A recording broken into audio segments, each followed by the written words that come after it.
ചേട്ടാ വാ ചന്തയ്ക്ക് പോവാ. ചന്തയിലോ? എപ്പോഴും നമ്മൾ അടിതടിക്കല്ലേ പോന്നെ, ഇന്നെന്താ ചന്തയിലോട്ട്? വല്യച്ഛൻ ഒരു കാളയെ വാങ്ങിച്ചോണ്ട് വരാൻ പറഞ്ഞു. ശരി. ചെമ്പകൊന്നോ മറ്റൊരു പശുവിനെ വാങ്ങി കഥ പറയുന്ന കേട്ടല്ലോ. ഇതാരാ നിന്നോട് പറഞ്ഞത്? ഇങ്ങോട്ട് എന്തിനാ ജീപ്പും കൊണ്ട് വന്നത്? അവന്റെ വീടിന്റെ മുമ്പിലാ കൊണ്ട് നിർത്തിയേക്കുന്നേ. ഇവൻ ചത്ത പശുവിനെ 10 വട്ടം വെട്ടുന്നവനാ. ഞാനില്ല, നീ വെക്കോ. എനിക്ക് കുറച്ചു നാളോട് ജീവനോട് ഇരിക്കണമെന്ന് ആഗ്രഹമുണ്ട്. ചക്രപാണിച്ചേട്ടോ. അയ്യോ അയ്യോ അയ്യോ ഒന്നുമില്ല. ചേച്ചി പേടിക്കണ്ട, ഞാൻ വെറുതെ കാണാൻ വന്നല്ലേ. ആ ദാണ്ടെ നടുമുറ്റത്ത് കിടന്ന് ഉറങ്ങുന്നു. മണി 6:15. എന്താ ചേട്ടാ ഇത്? എഴുന്നേക്ക് ചേട്ടാ. ചക്രപാണിച്ചേട്ടോ, ചേട്ടാ ഒന്ന് എഴുന്നേക്ക്. എഴുന്നേക്കെന്നേ. എന്താ ചേട്ടാ നേരം വെളുത്ത് ഇത്ര നേരമായി കിടന്ന് ഉറങ്ങുവാ? നീ എങ്ങനെ അകത്തുവന്നേ? ഞാൻ നിങ്ങളോട് പ്രശ്നം ഉണ്ടാക്കാനേ വന്നതല്ല. ഇപ്പോ നമ്മൾ തമ്മിലുള്ള വഴക്ക് കാരണം ബുദ്ധിമുട്ടുന്ന ആരാ? ഇവിടുത്തെ ജനങ്ങൾ. 144 പ്രഖ്യാപിച്ച കാരണം കൂലിക്ക് പോകുന്നവൻ, വയലിൽ പോകുന്നവൻ, ഷുഗർ ഫാക്ടറി പോകുന്നവൻ എല്ലാവരും വെറുതെ വീട്ടിലിരിക്കുക. ഇതുകൊണ്ട് എന്താ നമുക്കൊരു ലാഭം? ഞാനൊരു കാര്യം തീരുമാനിച്ചു.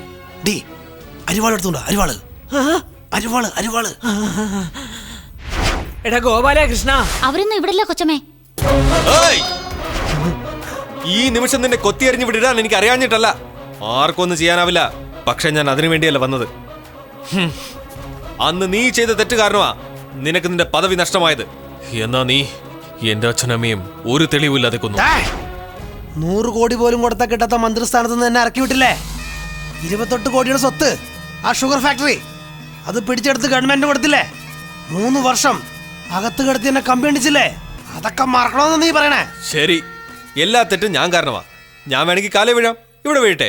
റോഡിൽ വീഴണോ? അല്ലെങ്കിൽ ജനങ്ങളെ വിളിക്കേ, അവരും വിളിയാൻ മാപ്പ് പറയാം. ചേട്ടൻ എന്നെക്കാൾ മൂത്തതല്ലേ? ചേട്ടന്റെ കാലേ വീഴുന്നതിൽ ഒരു തെറ്റുമില്ല. നാടെങ്ങനെയാണോ കത്തുന്നത് അതുപോലെ നിന്നെയും ജീവനോടെ കത്തിക്കുമ്പോഴേ ഞാൻ അടങ്ങുള്ളടാ. നോക്ക് ചേച്ചി, ആവശ്യമില്ലാതെ പ്രശ്നം വലുതാക്കുക. ഓരോ പ്രാവശ്യം ഞാൻ ഇതുപോലെ സമാധാനത്തോടെ കാര്യങ്ങൾ കാണണമെന്നില്ല. പിന്നെ ചേച്ചിയുടെ താലി അഴിയുന്ന രീതിയിൽ കാര്യങ്ങൾ പോയാ എന്റെ കുടുംബത്തിന് ശപിച്ചേക്കരുത് കേട്ടോ. പത്നി ശാപം ഫലിക്കുമെന്നാ പ്രമാണം. എന്നെ ഒന്ന് അനുഗ്രഹിക്കുക ചേച്ചി. നല്ലത് വരട്ടെ. ചേട്ടനൊന്ന് ഉപദേശിക്കുന്നത് നല്ലതാ. അവനെ അനുഗ്രഹിച്ചു വിടുന്നോ? അപ്പൊ ഞാൻ നശിച്ചു പോണല്ലേ? നീ വേഗം പോയി അരിവാളെടുത്തോണ്ട് വരുമെന്ന് വിചാരിച്ചു. അവൻ താലിയുടെ മഹത്വം പറഞ്ഞപ്പോ നീ അതും കേട്ട് അവിടെ തന്നെ അവിടെ നിന്നല്ലേ?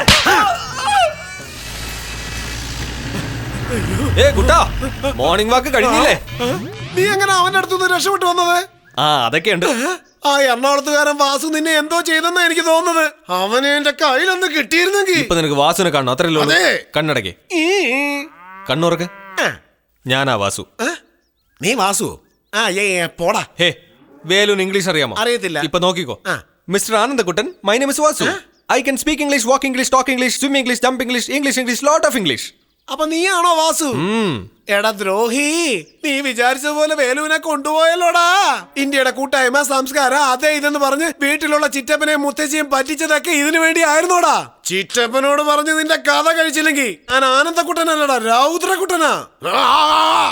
എടാ കൊരങ്ങേ, നീ ഓടിപ്പോയി പറയുന്നതിന് മുമ്പ് ഞാൻ ജീപ്പിൽ പോയി പറയും നീ ആ വേലുവിനെ അയച്ചെന്ന്. അവര് വിശ്വസിച്ചാലല്ലേ? വെല്ലിച്ചൻ നിന്നെ വിശ്വസിക്കോ അതോ വേലുവിനെ വിശ്വസിക്കും? അപ്പൊ എന്നല്ലേ വിശ്വസിക്കും? അത് നിനക്ക് മാത്രമേ അറിയൂ. അവനെന്തിനാ നാട്ടിലേക്ക് അയച്ചെന്നറിയോ?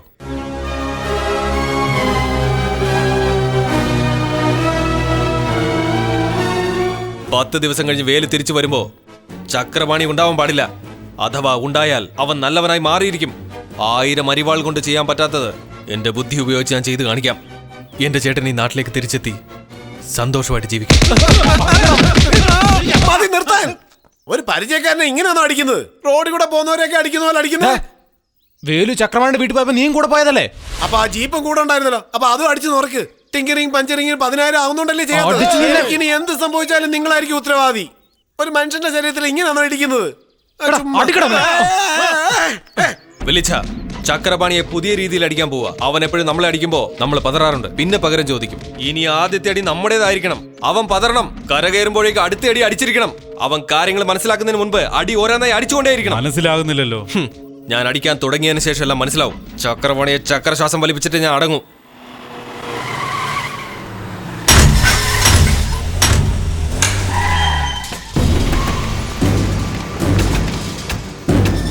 എന്താ? ആരാ നിങ്ങള്? എന്താ വേണ്ടത് നിങ്ങൾക്കൊക്കെ? എവിടാണോ തന്റെ മോൻ? ഇറങ്ങി വരാൻ പറ. എന്താ ഇത്? ഞങ്ങളുടെ വീട്ടിൽ വന്ന് ഞങ്ങളോട് അധികാരം കാണിക്കുന്നത്? എന്റെ അനിയും വെള്ളം അടിക്കും, പെണ്ണു പിടിക്കും, ജയിലിൽ 4 പ്രാവശ്യം പോയെന്നിരിക്കും. അതെല്ലാം അവന്റെ പ്രശ്നമാ. ഇതെല്ലാം പെണ്ണിന്റെ വീട്ടുകാരോട് നിങ്ങളുടെ മോനങ്ങ് വിളമ്പിയല്ലോ.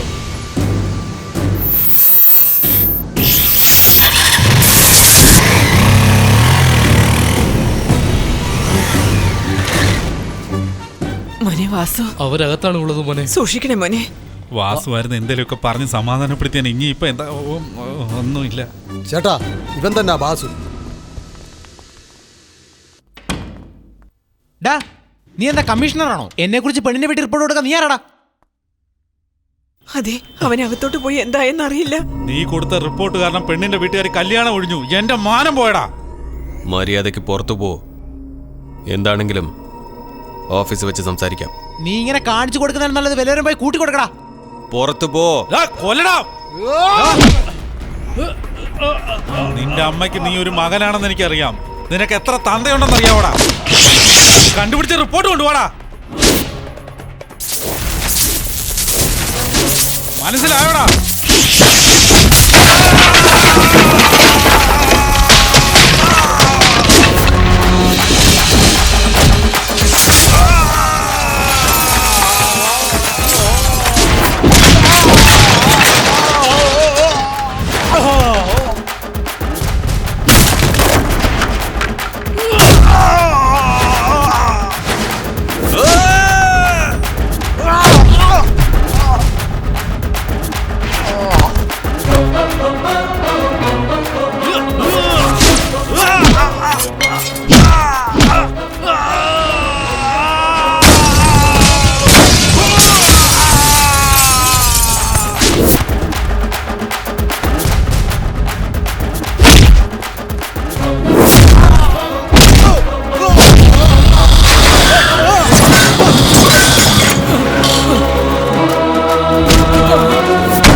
അച്ഛൻ ഒന്നാടാ, മക്കള് രണ്ട്.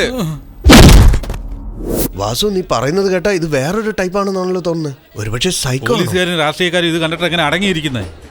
എല്ലാത്തിനും ചക്രപാണിയുടെ രാഷ്ട്രീയ പിടിപാടാണ് കാരണം. Anyway, Chakrapani in and out watch ചെയ്യണം. ആരെല്ലാം അവനെ കാണാൻ വരുന്നു, അവന്റെ ബാങ്ക് അക്കൗണ്ട്, ബാങ്ക് ബാലൻസ്, സ്വത്ത് വിവരങ്ങൾ, passport, license, PAN card, ration card, insurance എല്ലാത്തിന്റെ എനിക്ക് കോപ്പി വേണം. ഓക്കെ വാസു. അവന്റെ വീട്, കാറ്, ഫോൺ, ലോണ്, വൈഫ്, കുട്ടികള്, അവന്റെ ബിനാമികൾ ആരൊക്കെയാണ്, അവന്റെ ഗുണ്ടകൾ ആരാ, അവന്റെ ഫാമിലി ഡീറ്റെയിൽസ്, ഇതെല്ലാം എനിക്ക് പെട്ടെന്ന് വേണം. നിങ്ങൾ ആരുടെ മേലും സംശയം വരാൻ പാടില്ല. ജസ്റ്റ് സ്പ്ലിറ്റ് ചെയ്ത് വർക്ക് ചെയ്യാൻ തുടങ്ങ. ഓക്കെ? ഹലോ, ഒന്ന് നിന്നേ. എവിടേക്കാ പോകുന്നേ? വെറുതെ ബൈക്ക് പോകുന്ന ആ റൂട്ടില് കൊന്നുകളാ ഞാൻ. ഇതാരുടെ സ്ഥലമാണെന്നറിയാമോ?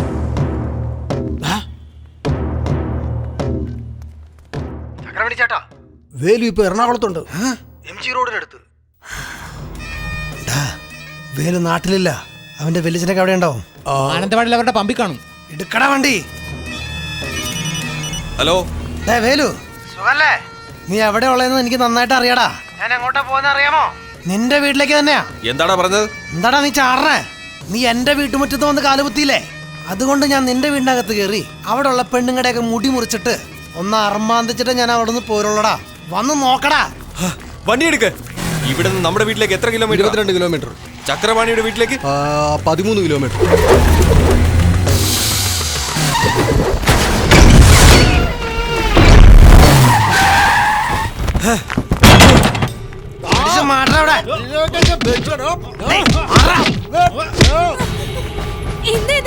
എന്തിനാ വന്നേ?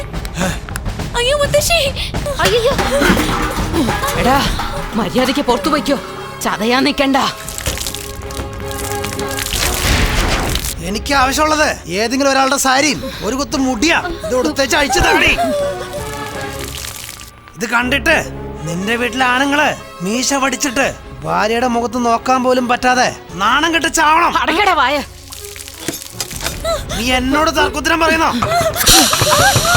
ദ്രോഹി. വേലു, നീ എന്റെ വീടിന്റെ ബെഡ്റൂമിൽ വന്നില്ലടാ. ഞാനിപ്പോ നിന്റെ വീടിന്റെ അടുക്കളക്കകത്ത് നിക്ക. വിചാരിക്കുന്ന കാര്യം നടത്തുന്നവനാടാ ഞാൻ. നിന്നെ നശിപ്പിക്കാൻ ജനിച്ചവനാടാ ഈ വേലു. എന്റെ വീടിന്റെ അടുക്കളയിൽ നീ പോവല്ലേ? നിന്റെ വീടിന്റെ ബാത്റൂമിൽ ഞാൻ പോവാടാ. ഇതുപോലുള്ള കളികളൊക്കെ കുറെ ഞാൻ കണ്ടതാടാ മോനെ. നീ ഇപ്പോ MG റോഡിലാണ് നിൽക്കണെന്ന് എനിക്ക് നന്നായിട്ട് അറിയാം. ഞാൻ MG റോഡിൽ നിൽക്കുന്നത് ഓക്കെ. നിന്റെ ഭാര്യ MG റോഡിലുള്ള പബ്ലിക് ബാത്റൂമിലാണോ കുളിക്കുന്നത്? എന്താണ് പറഞ്ഞേ? ബാത്റൂമിലുള്ള നിന്റെ ഭാര്യയുടെ ശബ്ദം കേൾക്കണോ? ആരെയും കഥ പടച്ചതാ.